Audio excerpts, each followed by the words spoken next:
Market యొక్క range ఏముంటుంది, weekly range ఉంటుంది మనకి మార్కెట్‌లో. వీక్లీ రేంజ్‌తో పాటు స్ట్రైక్ ప్రైస్ లెవెల్‌లో కూడా రేంజ్ ఉంటదని చెప్పేసి మీకు తెలియకపోవచ్చు. మామూలుగా ఇప్పుడు నేను చూపిస్తాను ఇక్కడ.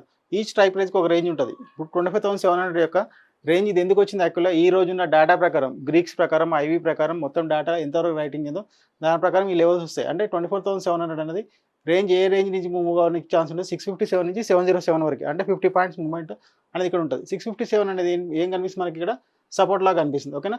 ఈ సపోర్ట్ లెవెల్‌కి వచ్చినప్పుడు మనం మార్కెట్‌లో ఏం ఎంట్రీ తీసుకోవాలి, రెసిస్టెన్స్‌లో వస్తే ఏం ఎంట్రీ తీసుకోవాలనేది మనం ఈ టూల్ తోటి మనం ఫైండ్ ఔట్ చేయొచ్చు. ఓకే. ఇది మనకి 10, 15 డేటా. దీన్ని మనం అట్లే ముందుకు కూడా తీసుకెళ్ళొచ్చు.